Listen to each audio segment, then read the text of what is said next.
to highlight the fact that you wear so many hats.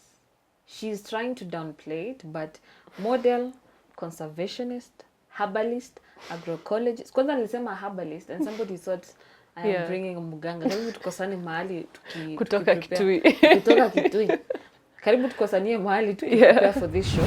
So when you combine a probiotic with a herb, which is called a prebiotic, it actually forms something we call a symbiosis, which is basically, kind of, I know, scary, but basically what I'm trying to say is if you want to lose weight, combine this type of probiotic with a probiotic for you to burn. And in Kenya, there's a recent article where they talked about 70% of Kenya's weeds are actually undiscovered vegetables.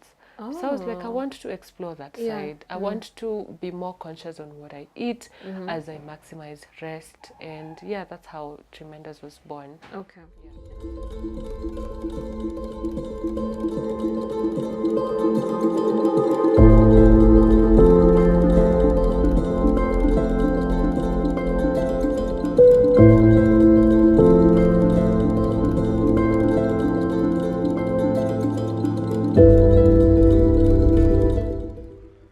And a warm welcome to Queens of Change right here at Urban TV. My name is Christine, your host, and of course, this is a show that is directed to women, telling their stories, empowerment, and changes in women, basically. Today, I have an amazing show lined up for you. I have an amazing conservationist. She's a herbalist. Si mganga. Conservationist, sorry. She is also a model. She wears so many hats. Her name is Fiona Njeru.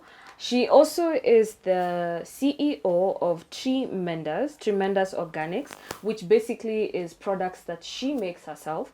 She also is the founder of Greener Communities Program Organization. So let's get to know Fiona, get to see what she's about, what she stands for, and maybe we're going to learn a few things about environment and everything that is green. Cindy, Fiona, how are you, Fiona? I'm very well. Hi everyone, as you have heard, my name is Fiona Njeru. I am a herbalist and also an enthusiast of agroecology, and I used to be Miss Environment at some point, so now I'm just conscious of what I wear and sustainable fashion, and I'm also an educator. I'm not really tied to one thing, but it's basically conservation in a couple of fields that I am trying to explore, still on the journey. Fiona, what is agroecology? Okay, so by now we know what is agriculture, right? Yes. And we've heard of a term called ecology. So it's basically combining agriculture and ecology into one term, which is agroecology. And in the simplest terms, it's us doing agriculture, but with nature, rather than against it. Okay. So we are copying principles of ecology and applying them to agriculture in a way that we are favoring the entire ecosystem. Okay. So we are favoring the soil, the water, the farmer that is actually farming these crops. Yes. So without actually depleting it or using synthetic fertilizers. Okay. That's basically just copying nature while we do our agriculture or while we process our foods. Yeah. Now, I think I need to highlight the fact that you wear so many hats. She's trying to downplay it, but model, conservationist, herbalist, agroecologist. Kwanza nilisema herbalist and somebody thought I am bringing mganga. Karibu tukosane mahali kutoka Kitui. Kutoka Kitui. Karibu tukosanie mahali to prepare for this show. But maybe I feel like these are fields that not so many people are into or don't understand, including myself. Yeah. So what drew you to this side? And before we get to what drew her to that side, as you can see, Fiona, I call her Fifi, but Fiona brought us water kefir. What exactly is a water kefir? So water kefir is a probiotic drink, just like I think you've heard of kombucha. Yes. Or sauerkraut. They're all probiotic fermented foods Okay. and drinks. Uh-huh. Just like in the traditional practice where no, you remember the geography class Yes. or the history class No, I dropped geography. of preservation of foods Yes. that they used to be fermented. So basically this is just a water-based fermentation Okay. that restores our gut flora. Okay. Yeah. So can we, it looks like champagne. I don't know if you see that. Ama, it's me being bougie. Don't mind me. So how do we pop? How do we open this? Yeah, let me do We the pop? honors. Yeah, let's pop. I It's don't a know if Friday. it's going to be... Oh! Our It's a very our fizzy director drink. is misbehaving behind the scenes. He thinks it's champagne, but it's not. Yeah. It's not alcoholic, yes. Yes. So tell us about probiotics and why you got into making them. I believe other people I've seen with probiotics, they normally just go for yogurt. Yeah. Yes. So why this and why make it yourself? Okay. I need to serve this. Yes, please. Yes, please. So probiotics are basically foods that actually work well for our bodies, Okay. first off. Okay. And there are different types of probiotics. For example, we have the water-based one, which is now water kefir. Okay. And then we have tea-based. Kombucha is basically fermenting tea. Okay. We have Oh, milk. kombucha is fermenting tea? I couldn't. Yeah. I didn't yes, know that. absolutely. I didn't know that. Uh-huh. And so, you know, kombucha has a bit of caffeine. Cheers. Cheers. Uh-huh.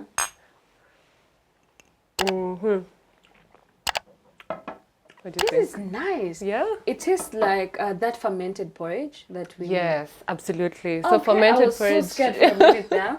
I even asked her, like, do we need to put sugar? She was like, no, maybe, but Yeah. if you have sugar, but it's a very nice, Yeah. it's a familiar, Tastes like fermented porridge. it's somewhere, I almost said something, but I don't want to, yeah. So, Yeah. yes, sorry, you were Yes, saying? so I was saying that tea-based is kombucha. Yes. We have fermented cabbage. People call it sauerkraut. Yes. So basically, they're all serving the same purpose, and we have tempeh as well.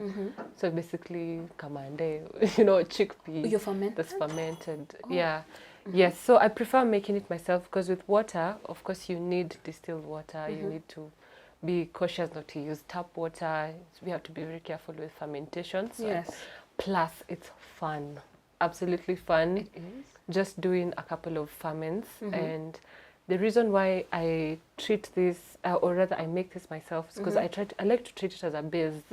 So it's a base where you add other herbs, combinations that we go collecting along the way, Yes. or in forest, or with women farmers. So when you combine a probiotic with a herb, which is called a prebiotic, it actually forms something we call a symbiosis, which is basically, yeah, kind of, It's I know, she scary, but is a basically nerd. what I'm trying She's to a say nerd. is if you want to lose weight, combine Take this this. type of probiotic with a probiotic for Okay. you to burn fat, you Okay. know, Okay. or if you want to regulate your blood sugars and all that. And speaking of, I actually have something that will relax us during the show. Okay. It's called hibiscus. I know Sabdarifa. hibiscus tea. I Yes. love hibiscus tea. Yes, so you can add, let's say like 1 or 2 Okay. on the drink. It Okay. actually infuses. Can I? Yes. So does this add to the taste or? Yes, it does. Ooh, I took too many. Not, Does it? it's okay. It's, It's okay. okay? Not only does it add to the taste, but also, The color. yes, the It's- color is it's amazing. stunning. Okay. It has tons of benefits. Again, we are trying to do a symbiosis. Okay. Yeah. And at what age did you start this? Because I don't know if you guys realized, but I love this packaging. It looks Thank you. so fancy. It's very Asante. beautiful. Asante. It speaks so much about you taking care of the environment. If she didn't, I think she mentioned she was Miss Environment at some point. Yeah.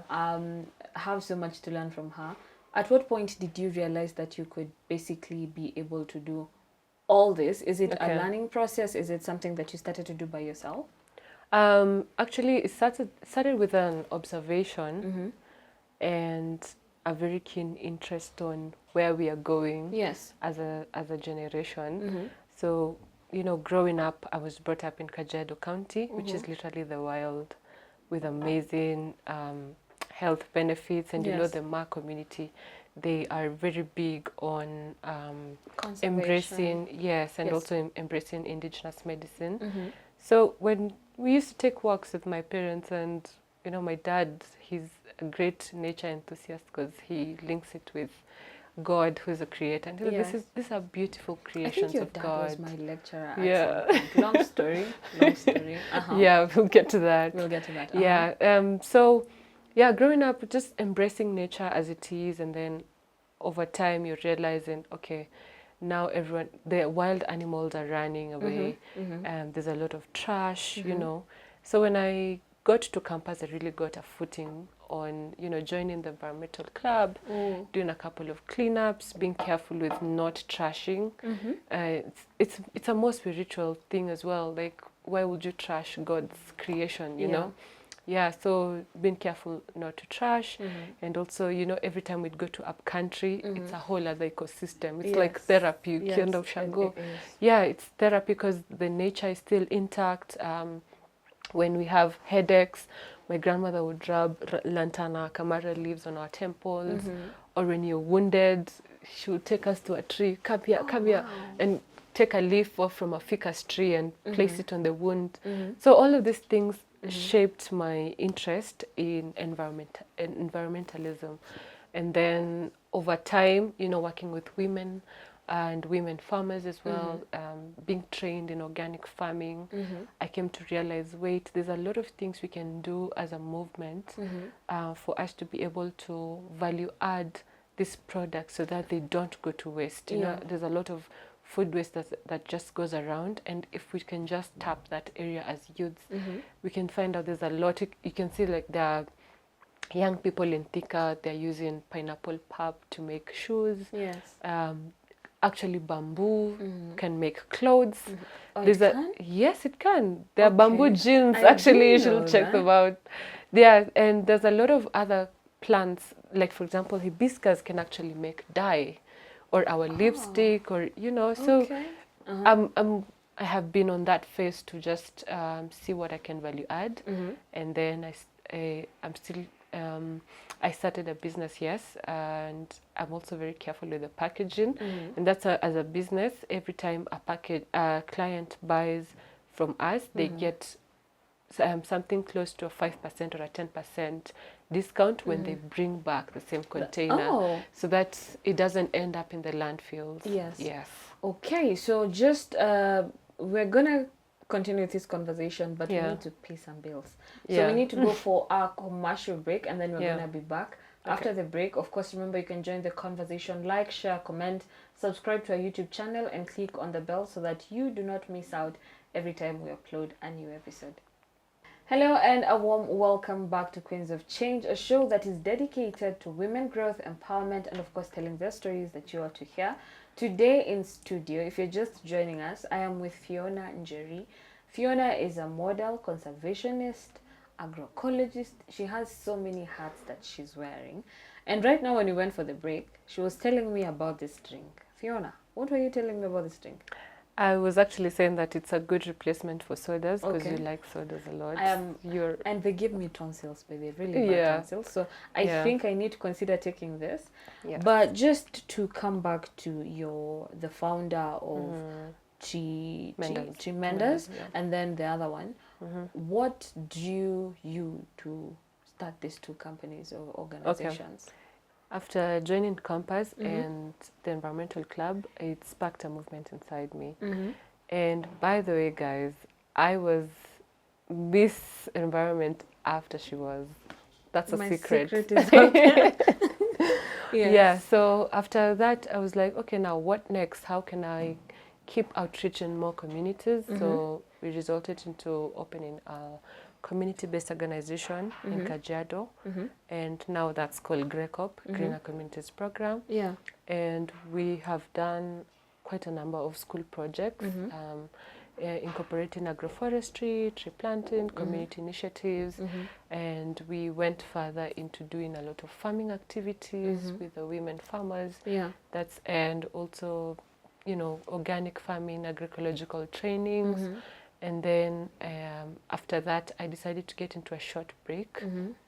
because as an activist, you have to maximize rest. Yes. So during that time, I was like, okay, now what can I do as a young person that would pay my bills, Yes. of course, and also expand my impact. Yes. And looking at the initiatives that have been developed across women groups in Kenya with value-added products and all that, and also looking at the statistics on how there's a lot of food waste in the country. I was like, now this is what I want to do. I want to get into value addition, and because I love forests so much, and I can also explore sustainable foraging, and that incorporated now doing herbs as well.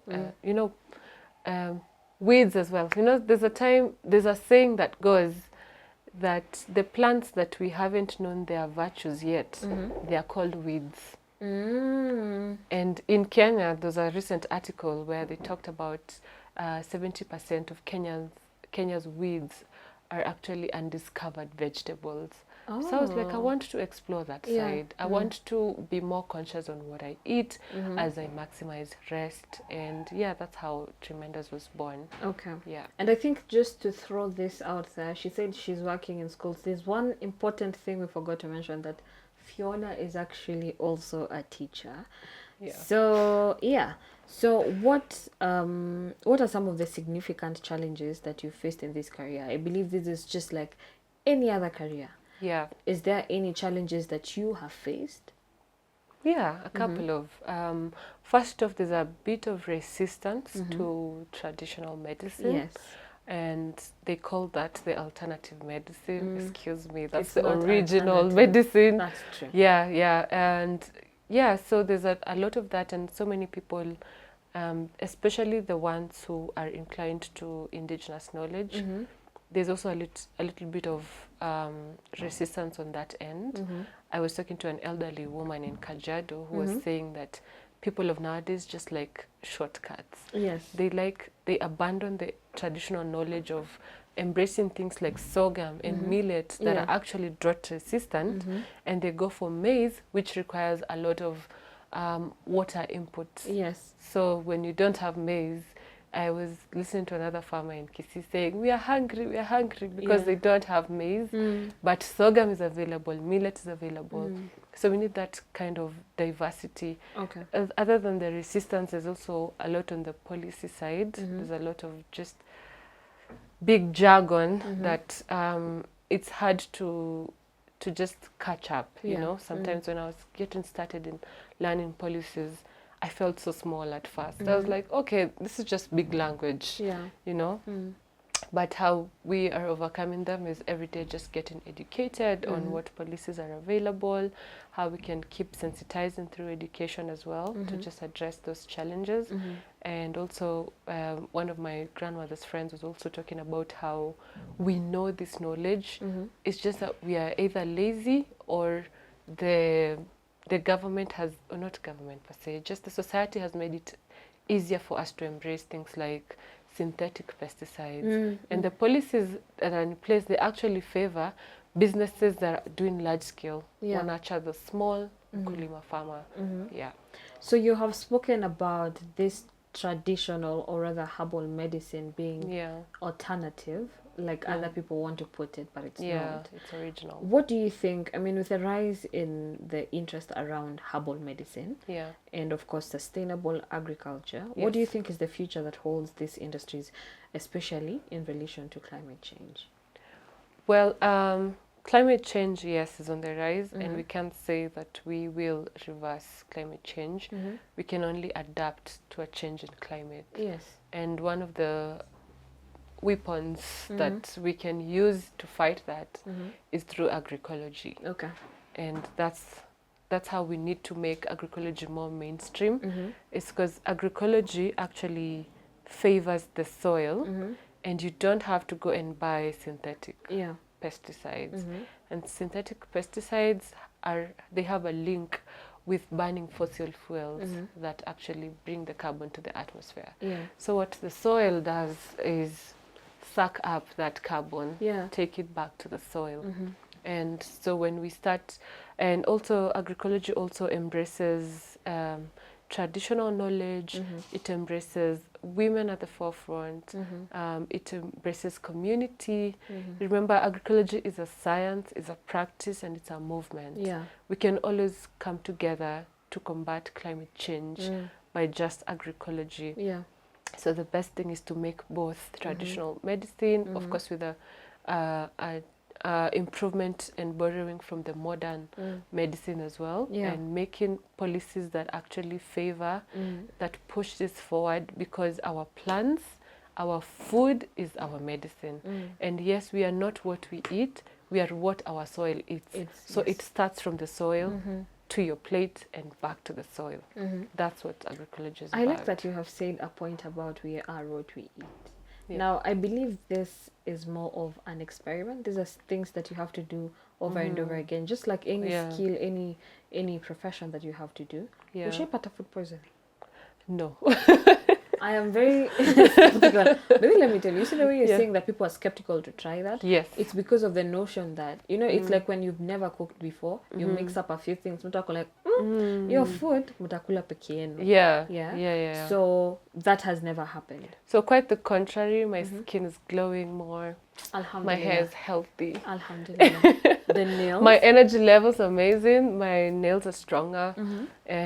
So because, again, our food is our medicine. Yeah. And that's, every time I have something I'm dealing with, I'd say my cure is on the kitchen. Okay. Because, yes, we still need the modern medicine because we need testing as well. Yes, you know, yes. our products also need to be tested and all that. Yeah, but I appreciate indigenous food so much because I know if I have a cold, then I can try out some lemons and high intake of vitamin C. If I have a skin problem, I know automatically I don't need to go to the cosmetic shop to deal with my issue. I need to eat well so that my gut, because my gut is leaky when I have a skin problem. Okay. So I haven't encountered any poisoning of food. Okay. But I once tasted an over-fermented drink. I don't want to say what happened.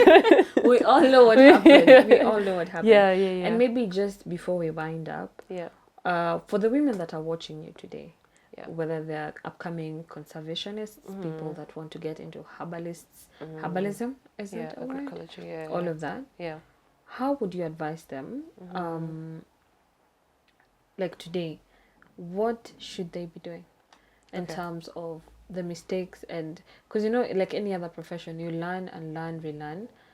What would you advise them to be doing if they want to be in such a space that I believe is very much male dominated? Hence why somebody would say herbalist and muganga is the same. So what would be your advice to them? So to address the male-dominated concept is that women have always played a key role in agriculture. Watch us, we're not even talking about agroecology now. They've always been an integral key part in farming, but yet they have less positions in decision making, in participation. When you want to hold, say, community barazas or capacity building, the women will be told, go cook for the that are in this meeting. And also access to resources like land. When you go to communities like in the Asal areas in Kenya, land is just not a discussion. That's the man's thing. And I've also attended a couple of trainings where they say, the question is, what if we don't have land? Then talk to your husband, he has land. Or talk to your father or father-in-law, he has land.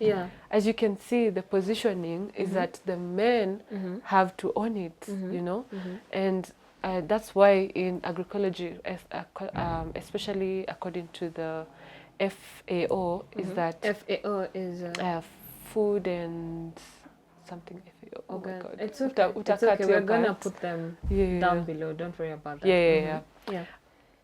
Oh, I can't believe I don't know the English. It's okay. Make sure we cut your parts.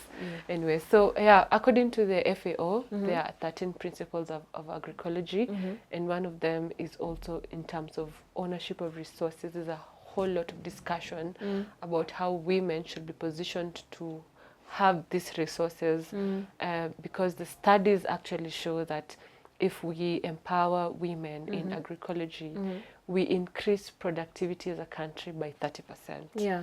So we need to have women on these spaces, whether it is your njugu, you want to produce peanut butter, or you want to do hibiscus juices. Yeah. They call it zobo in Coast. Zobo, okay. Yeah, zobo. So there's a lot of things that we can take part in this space. There are women that can take part in soil fertility. Others can focus on water. Others can focus on herbalism as well. It's a whole multifaceted face. And if there's one thing for sure, is that environmental conservation forms the basis of all societal issues we'll ever come across.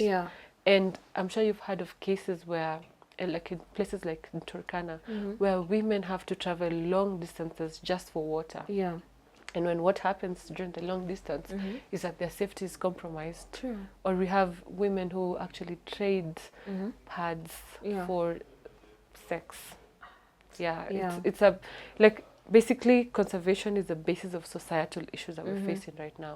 So if we can have people in this space, and I'm sure we do have rising movements of people that are taking dominance, women that are taking dominance in these particular spaces. And if you educate a woman, you educate the world. Yeah, the world. So plug us on your products. I know we have taken the, what did we call it? The water, kefir. The probiotic kefir, kefir water. Yeah. What other products do you make that you have that people would buy from you, get from you? Okay, so to start with, there's a bit of consulting and just knowing the context of what health issues that you are trying to, or what you're trying to work with your body. And then we have a set of both internal and external treatments. Of course, with first factors like lifestyle changes being on the constant, like someone here who's highly affected with sugar and loves cake and wants to eat cake after this, guys. So with external treatments, there's a whole set of skincare products. And that's topical treatments for either eczema or issues like cramps, menstrual cramps. There's topical applications for that. There's also plants that we place on our shoes. There's herbal teas that we also take. So I do everything based on the consultation and knowing the context. So external and internal. And very soon I'll be hosting experiences with sauna as well. So you can come with your issues. Yes, we'll bring them on board. So maybe now we can have a parting shot. Any advice that you have to the young people about protecting our environment, getting into traditional linear of medicine? Because I believe also we were talking just about how there was other things that people used to drink before this hard liquor and whatnot came about. All of that, do you think maybe you can incorporate it into the parting shot in that camera? So we need to trust our own plans to deliver our deliverables, right? And the person who's watching on the other side of the screen, first off, just start where you are. There's a career that you're working on. You have a goal, you have a dream. Remember, conservation is the base of what you're trying to do. You can always find a niche in what you're working with. And remember that we are moving these steps as a whole. You don't have to carry the burden of climate change. I know sometimes it just brings that anxiety that the world is ending and all that. So just start where you are, play your part in the best way that you know how, and learn to take care of yourself one step at a time. Much love. So that has been Fiona Njeri. Thank you so much for joining us. I believe we have all learned bits and bits of everything that she's doing. So of course that episode was airing right here, Queens of Change, right here at Urban TV, igniting youth culture. Be sure to join the conversation. Subscribe to our YouTube channel. Click on that bell so that you always are the first to know every time that we upload an episode, like, share, comment. Tell me down below which Queen of Change would you like to see on our show, and I'll be sure to reach out to her for you and bring them on board. Other than that, follow us on all our social media platforms at Urban TV. Until next time, bye.